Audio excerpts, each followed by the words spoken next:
Hello everyone, myself Ritu Yadav from Exam Skoda. In the previous video, we have discussed the important facts regarding the preamble of the Indian Constitution. Preamble of the Indian Constitution is a very important part of the Indian Constitution.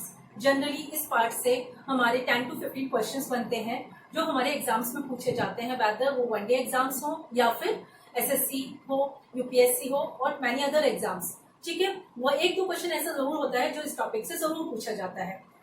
So today I am going to discuss important questions which are based on the preamble of our constitutions. So let's have a look on these questions. ये कुछ questions हैं जो हमारी preamble पर based हैं और जिनको मैं आज आपके सामने डिस्कस करूंगी वन बाय वन. सबसे फर्स्ट क्वेश्चन को हम सबसे पहले रीड करते हैं. Which of the following word have not been written in the preamble of the Indian constitution. निम्नलिखित में से कौन सा शब्द भारतीय संविधान की प्रस्तावना में नहीं लिखा गया है. यहाँ आपको उस वर्ड को टिक करना है जो हमारी प्रियम्बल में मेंशन नहीं है. तो हमारे जो ऑप्शंस हैं वो हैं सोवेरियन. यस, इस वर्ड को हमारी प्रियम्बल में यूज़ किया गया है.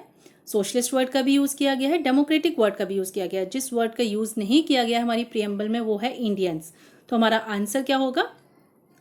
इंडियंस. इंडियंस की जगह जो लाइन यूज की गई है भारतीयों के लिए वो है वी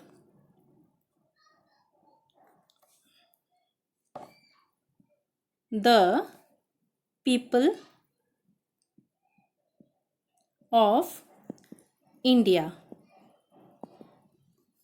मीन्स हम भारत के लोग. तो यहाँ हमारा आंसर है इंडियंस, जिसका यूज हमारे प्रियम्बल में नहीं किया गया है. चलिए अब हम बढ़ते हैं अपने नेक्स्ट क्वेश्चन की ओर.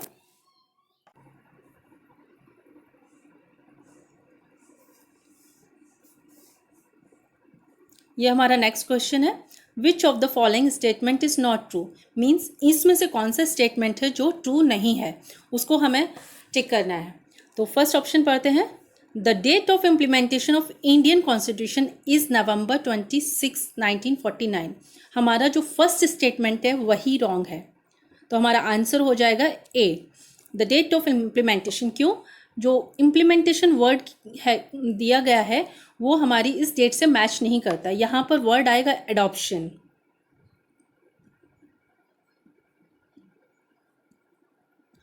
एडॉप्शन वर्ड का यूज़ किया जाएगा क्योंकि November 26, 1949 को हमारा जो कॉन्स्टिट्यूशन था उसको अपनाया गया था, उसको एडॉप्ट किया गया था, ना कि उसको इम्प्लीमेंट किया गया था.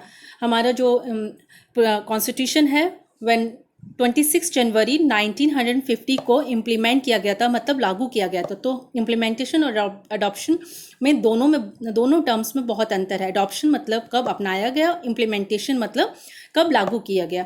तो अगर आपसे जब भी क्वेश्चन में पूछा जाता है कि हमारा इंडियन कॉन्स्टिट्यूशन कब अडॉप्ट किया गया, तो आपका आंसर होगा 26 नवंबर 1949.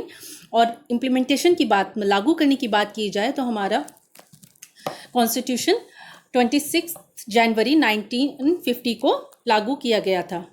ठीक है, तो हमारा यहाँ पे ऑप्शन फर्स्ट ही गलत हो जाता है. तो आंसर हमारा होगा यहाँ पे ए. चलिए हम और जो इसके ऑप्शंस दे रखे हैं उन पर भी एक नज़र डाल देते हैं. इनमें भी बहुत, क्योंकि जैसा कि फर्स्ट स्टेटमेंट गलत है तो इसका मतलब है बाकी जो 3 है स्टेटमेंट वो सही है. उससे हमें कुछ इन्फॉर्मेशन मिलेगी, मैं उनको आपके सामने डिस्कस करती हूँ. बी ऑप्शन है the secular word was added by the 42nd constitution amendment. बिल्कुल सही है, क्योंकि जो सेकुलर वर्ड था वो हमारी प्रियम्बल में पहले से प्रेजेंट नहीं था, उसको बाद में जोड़ा गया है 42nd कॉन्स्टिट्यूशन अमेंडमेंट के थ्रू, और ये 1976 में जोड़ा गया है. The 42nd constitutional amendment was done in 1976. जैसा कि मैंने पहले ऊपर वाले ऑप्शन में डिस्कस कर दिया है कि 1976 में इसको 42nd कॉन्स्टिट्यूशन अमेंडमेंट हुआ था, उसके थ्रू इस वर्ड को जोड़ा गया था. ठीक है, और नेक्स्ट है D option. Social, economic and political justice has been taken from the Russian revolution in the Indian constitution. ये स्टेटमेंट बिल्कुल करेक्ट है. सोशल, इकोनॉमिक और पॉलिटिकल जस्टिस जो हमारे इंडियन कॉन्स्टिट्यूशन में लिए गए हैं वह रशियन रेवोल्यूशन से बोरो किए गए हैं, क्योंकि जो रशियन रेवोल्यूशन हुआ था वो social, economic and political justice पर ही बेस्ड था. चलिए अब हम अपने नेक्स्ट क्वेश्चन की तरफ बढ़ते हैं. तो इसमें जो हमारा आंसर है वो ए है। Next question,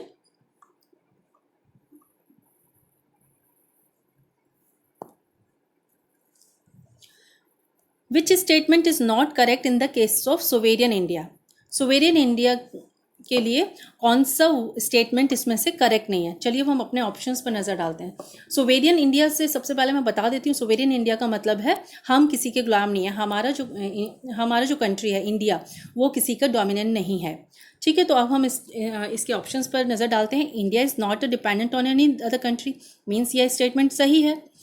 India is not a colony of any other country, बिल्कुल सही है, इंडिया किसी की कॉलोनी नहीं है। India can give any part of its country to any other country, यह दे सकता है।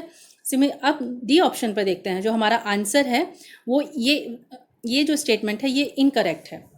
India is oblige to obey the United Nation in its internal affairs. Internal affairs में यूनाइटेड नेशन हस्तक्षेप नहीं कर सकता है। यूनाइटेड नेशन में भी इंडियन मेंबरशिप किसी भी तरह से इंडियन सोवेरेनिटी को इफेक्ट नहीं करता है। ठीक है, तो हमारा यहाँ पे जो इनकरेक्ट स्टेटमेंट है वह ऑप्शन डी है। नेक्स्ट क्वेश्चन पर बढ़ते हैं।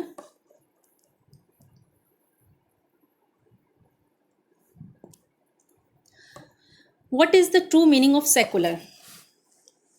सेकुलर वर्ड का ट्रू मीनिंग क्या है? अब हम इसके ऑप्शन देखते हैं। A, all religions are equal in the eyes of the government. Yes, ये करेक्ट आंसर है।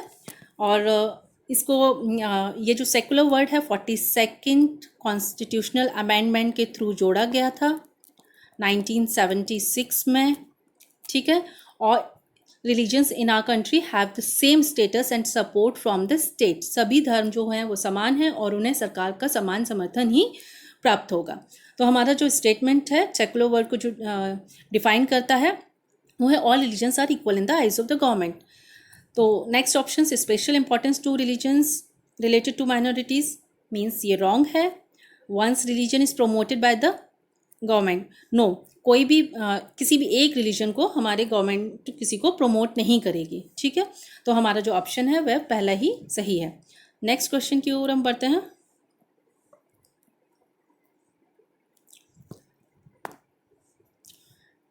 Who among the following said that the preamble of the Indian Constitution is the keynote of the Constitution? तो यहाँ पे मैं बताऊँगी कि बहुत सारे अलग अलग लोगों ने अलग अलग तरीके से प्रियम्बल की इम्पोर्टेंस को सम अप किया है। तो जैसे बाबा साहेब ठाकुर की बात करते हैं, ठाकुरदास भार्गव की बात करते हैं, उन्होंने संविधान को सोल ऑफ द प्रियम्बल को सोल ऑफ द कॉन्स्टिट्यूशन कहा है। ठीक है, तो यहाँ पर की नोट की बात हो रही है, की नोट ऑफ द कॉन्स्टिट्यूशन है, तो वो अर्नस्ट बार्कर ने हमारे प्रियम्बल को की नोट ऑफ द कॉन्स्टिट्यूशन कहा है, जो कि एक इंग्लिश पॉलिटिकल साइंटिस्ट थे और उन्होंने इसको कुंजी नोट कहा है। और जो वो इतने इससे प्रभावित थे कि उन्होंने अपनी book principle of social and political theory में शुरुआत में इसका उल्लेख किया है, जो कि 1951 में इन्होंने ये बुक लिखी थी। ठीक है, जवाहरलाल नेहरू के बारे में आप जानते ही हैं, हमारे इंडिया के फर्स्ट प्राइम मिनिस्टर थे। Doctor B R Ambedkar drafting committee के प्रेसिडेंट थे। और नेल्सन मंडेला जो साउथ अफ्रीका के प्रेसिडेंट रह चुके थे और उनको नोबेल पीस प्राइज़ भी मिला है नेल्सन मंडेला को। Next question, question number 6, the language of the preamble of Indian constitution is taken from the constitution of. यहाँ पे कह रहे हैं कि लैंग्वेज ऑफ द प्रियम्बल कहाँ से ली गई है। ठीक है, तो अगर लैंग्वेज की बात करते हैं कि प्रियम्बल की लैंग्वेज को कहाँ से लिया गया, तो ये ऑस्ट्रेलिया से लिया गया है, तो हमारा इसका आंसर हो जाएगा ऑस्ट्रेलिया। बाकी जो अगर ये पूछा जाए आपसे, यहाँ पे क्वेश्चन एक और इम्पॉर्टेंट बनता है कि अगर आपसे ये पूछा जाता है कि जो हमारा प्रियम्बल है वह कहाँ से इन्फ्लुएंस है, तो आपका आंसर होगा अमेरिका। इन्फ्लुएंस पूछा जाता है अगर तो इन्फ्लुएंस पूछा जाए तो अमेरिका से हमारा प्रियम्बल इन्फ्लुएंस है। लेकिन अगर लैंग्वेज की बात की जाती है तो वो ऑस्ट्रेलिया से है, तो हमारा आंसर है ऑस्ट्रेलिया। नेक्स्ट क्वेश्चन को देखते हैं अब हम। विच of the following word is not included in the preamble of the constitution? निम्नलिखित में से कौन सा शब्द भारत के संविधान की प्रस्तावना में शामिल नहीं है? ठीक है, तो इसमें इक्वालिटी वर्ड हमारी प्रियम्बल में है, लिबर्टी वर्ड का भी यूज़ किया गया, डिग्निटी का भी यूज़ किया गया, लेकिन जो हम रिलीजियस जस्टिस का हमारे प्रियम्बल में कहीं भी यूज़ नहीं किया गया है। जो बात की गई है वह social, economic and political justice की बात की गई है। कल जस्टिस की बात की गई, रिलीजियस जस्टिस की बात नहीं की गई है। तो हमारा जो यहाँ पे एक और इम्पॉर्टेंट फैक्ट है वह निकल के यही आता है कि रिलीजियस जस्टिस को हमारे प्रियम्बल में कहीं भी मेंशन नहीं किया गया। तो हमारा आंसर होगा religious justice. Question number 8, till now the preamble of the Constitution of India has been amended for how many times? तो जो हमारा प्रियम्बल है, हमारी संविधान की जो प्रस्तावना है, उसमें सिर्फ एक बार संशोधन किया गया है 1976 में, 42nd कॉन्स्टिट्यूशनल अमेंडमेंट के through. Next question, the idols of liberty, equality and fraternity in the preamble are borrowed from the constitution of which country? ये जो आइडल्स हैं लिबर्टी, इक्वालिटी एंड फ्रेटर्निटी हमारे कॉन्स्टिट्यूशन में फ्रेंच रेवोल्यूशन से impressed है और influence है, और हमने वहीं से लिए हैं क्योंकि जो फ्रेंच रेवोल्यूशन था वो लिबर्टी, इक्वालिटी और फ्रेटर्निटी के मोटिव पर ही बेस्ड था। तो यहाँ पर हमारा आंसर है फ्रेंच कॉन्स्टिट्यूशन से हमने इन वर्ड्स को लिया है। Next question,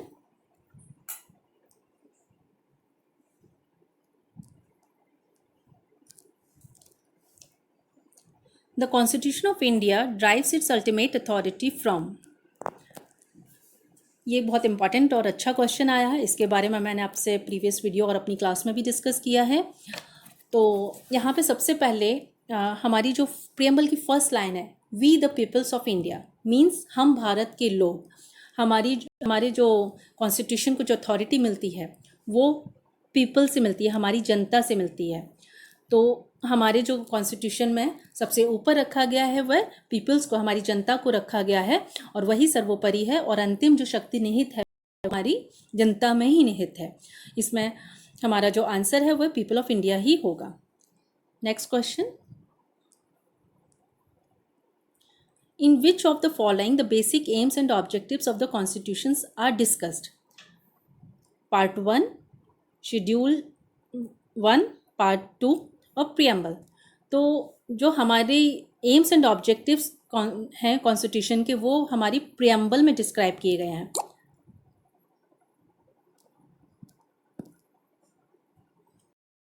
हमारी प्रियम्बल में इनको डिस्क्राइब किया गया है, एम्स एंड ऑब्जेक्टिव्स को। नेक्स्ट क्वेश्चन की ओर बढ़ते हैं, है choose the incorrect sentence among the following.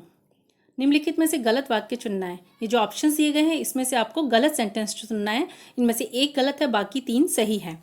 ठीक है, तो हमारा पहला ऑप्शन है the objective resolution passed by Pandit Nehru was what became the preamble of our constitution. यह स्टेटमेंट बिल्कुल सही है। ठीक है, ये सही है। 13 दिसंबर 1946 को जवाहरलाल नेहरू ने ऑब्जेक्टिव रेजोल्यूशन संविधान सभा की बैठक में प्रस्तुत किया था। तो यह स्टेटमेंट बिल्कुल ठीक है, वही आगे जाके हमारी प्रियम्बल बना। सेकंड ऑप्शन पर आ जाते हैं, preamble is enforceable in court of law. हमारा जो आंसर है वो यही है, क्योंकि ये स्टेटमेंट इनकरेक्ट है। प्रियम्बल क्या है? प्रियम्बल एक इंट्रोडक्टरी स्टेटमेंट है जिसको कोर्ट ऑफ लॉ में एनफोर्स नहीं किया जा सकता है। थर्ड स्टेटमेंट जो कि राइट है, क्योंकि बी ऑप्शन गलत हो चुका है, तो इसलिए बाकी जो 3 स्टेटमेंट है वो करेक्ट है। तो preamble of Indian constitution has been amended only once in 1976, बिल्कुल ठीक है। 42nd कॉन्स्टिट्यूशनल अमेंडमेंट हुआ था 1976 में, पहले भी आपको बता चुकी हूँ। Fourth, preamble proves the sovereignty lies ultimately with the Indian people, बिल्कुल ठीक है। इंडियन कॉन्स्टिट्यूशन में जो सबसे ऊपर रखा गया है वह हमारी जनता को, हमारे पीपल्स को रखा गया है। तो जो अंतिम शक्ति निहित है वह हमारी जनता में ही निहित है।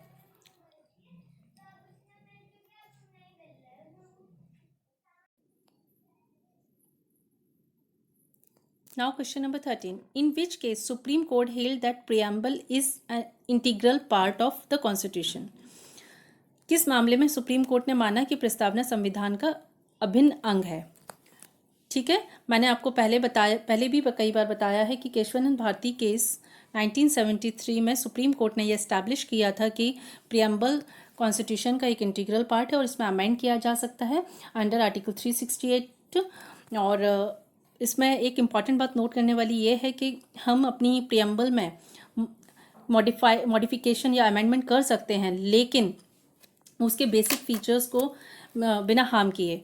Next question, which among the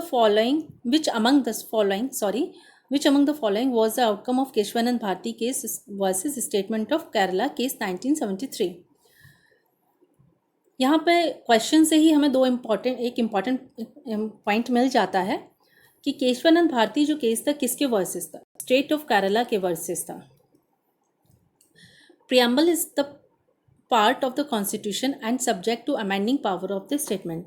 हमने फर्स्ट ऑप्शन पढ़ा और उससे ही हमें क्लियर हो जाता है कि हमारा जो आंसर होगा वो ए होगा। मैंने पहले भी आपको बताया है, केशवानंद भारती के केस में यह इस्टेब्लिश कर दिया गया था कि कॉन्स्टिट्यूशन में जो प्रियम्बल है वो उसका इंटीग्रल पार्ट है और उसमें अमेंड किए जा सकते हैं। ठीक, तो ये हमारे कुछ इंपॉर्टेंट क्वेश्चंस थे जो प्रियम्बल पर बेस्ड थे, जिनको मैंने आपके सामने डिस्कस किया। ठीक है, ओके। अगर आपको कोई क्वेरी हो वो आप मुझे कमेंट में करके भेज सकते हैं।